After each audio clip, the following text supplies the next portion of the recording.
Hello friends, welcome to প্রিয়াঙ্কার বাঙালিয়ানা রান্নাঘর। চলে এসেছি মাশরুমের একটি নতুন রেসিপি নিয়ে। রাতে ডিনারের জন্য কি তৈরি করবেন ভাবছেন? তাহলে বলবো ঝটপট এই রেসিপিটি একবার হলেও ট্রাই করুন। দেখবেন সবাই ভালো বলতে বাধ্য। কড়াইতে আমি সাদা তেল নিয়ে নিয়েছি। এই রান্নাটা আজকে আমি সাদা তেলে করব। তেলটাকে ভালো মতন করে গরম করে নিতে হবে। তেলটা ভালো মতন গরম হয়ে গেলে তেলের মধ্যে আমি দিয়ে দিচ্ছি সাদা জিরে।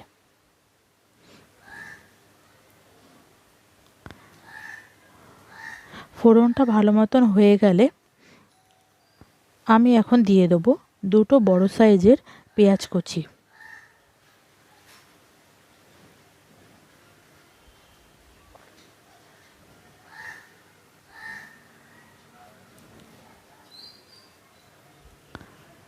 পেঁয়াজটাকে একটু প্রথমে ভালো মতন নাড়াচাড়া করে নিতে হবে।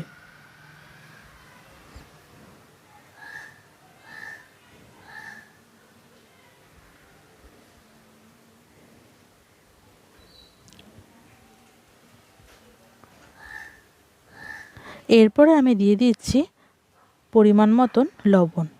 এখানে আমি ছোটো চামচের 1 চামচ মতো দিয়ে দিয়েছি লবণ। দিয়েছি একটু হলুদ গুঁড়ো। এরপর আবারও ভালো করে আমি নাড়াচাড়া করে নিচ্ছি। পেঁয়াজটা কিন্তু একটু ভাজা হয়ে গেছে লাল লাল করে। একটু লাল করে ভেজে নেওয়ার পর আমি এখানে দিয়ে দেবো 4টে কাঁচা লঙ্কা কুচি, দিয়ে দেবো রসুন কুচি,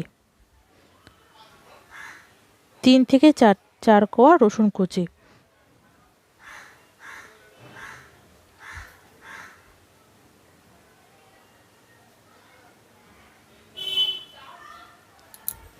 এখন আমি একটা টমেটোকে, ছোট একটা টমেটোকে পেস্ট করে দিয়ে দিলাম।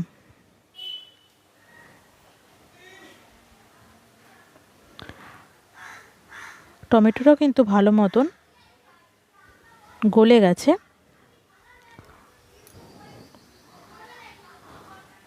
এরপরে আমি এর মধ্যে কিছু ভাজা মশলা অ্যাড করব।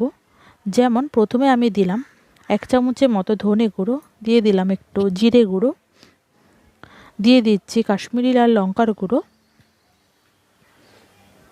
3টে মশলাকে ভালো মতন করে মিশিয়ে নিতে হবে।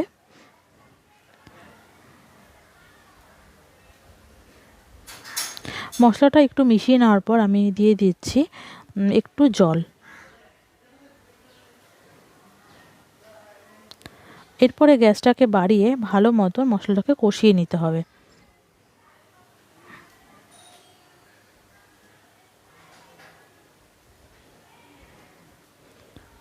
মশলাটাকে ভালো মতন করে কষিয়ে নিয়েছি।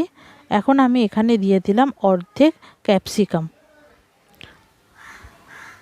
দিয়ে দিচ্ছি একটা পেঁয়াজের পাপড়ি।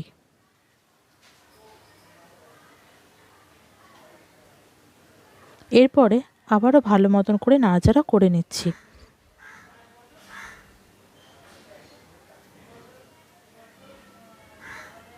এখন আমি কেটে ধুয়ে রাখা মাশরুমগুলো দিয়ে দিচ্ছি।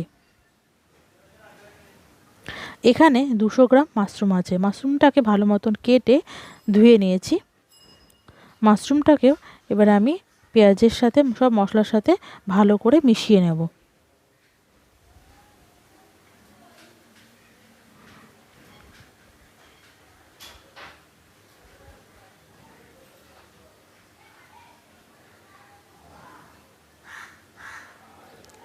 এখন আমি আরেকটু পরিমাণে জল দিয়ে দিয়েছি।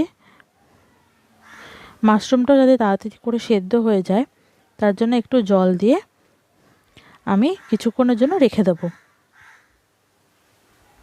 আমি 5 থেকে 10 মিনিটের জন্য ঢাকা দিয়ে রেখেছিলাম। দেখুন সুন্দরভাবে কিন্তু মাশরুমটা সেদ্ধ হয়ে গেছে। সাইড দিয়ে কিন্তু তেলও ছেড়ে এসছে। আমি একটা ভেঙে দেখাচ্ছি মাশরুমটা কেমন সেদ্ধ হয়েছে। মাশরুমটা কিন্তু ভালো মতনই সেদ্ধ হয়ে গেছে।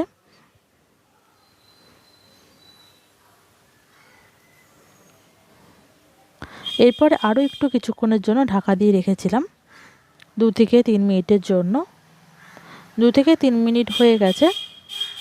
সুন্দরভাবে কিন্তু আমার মাশরুমের এই রেসিপিটি তৈরি হয়ে গেছে। দেখুন কেটে আমি দেখালাম যে মাশরুমটা কতটা ভাবে নরম হয়েছে। আপনারা যে যেরকমভাবে গ্রেভি পছন্দ করেন ঠিক আপনারা সেই রকমভাবেই গ্রেভিটা রাখবেন। এখন আমি ওপর দিয়ে দিচ্ছি একটু গরম মশলা গুঁড়ো। ছোটো চামচের 1 চামচের মতো গরম মশলা গুঁড়ো দিলেই হবে। আর দিয়ে দেব ধনেপাতা কুচি।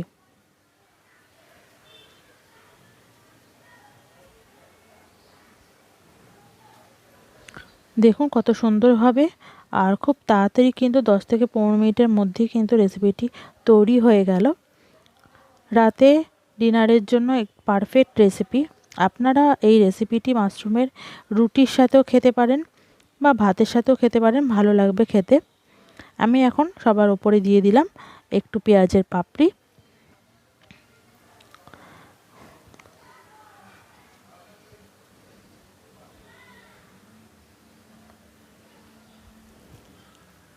আমি ঠিক এই রকম অবস্থায় কিন্তু গরম গরম সার্ভ করে নেব। তৈরি হয়ে গেল আজকের রেসিপি মাশরুম কারি।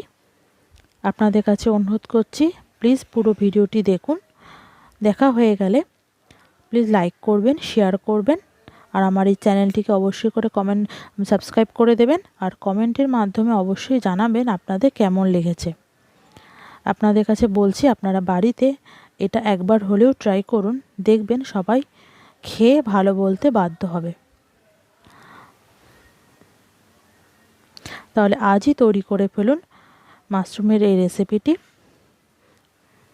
খুব সহজেই কিন্তু রেসিপিটি তৈরি হয়ে যায়, একদম ঘরে থাকা সামান্য উপকরণ দিয়েই কিন্তু আজকের এই রেসিপিটি আমি আপনাদের সামনে তৈরি করে দেখালাম। আপনাদের কেমন লেগেছে আপনারা অতি অবশ্যই আমাকে কমেন্টের মাধ্যমে জানান।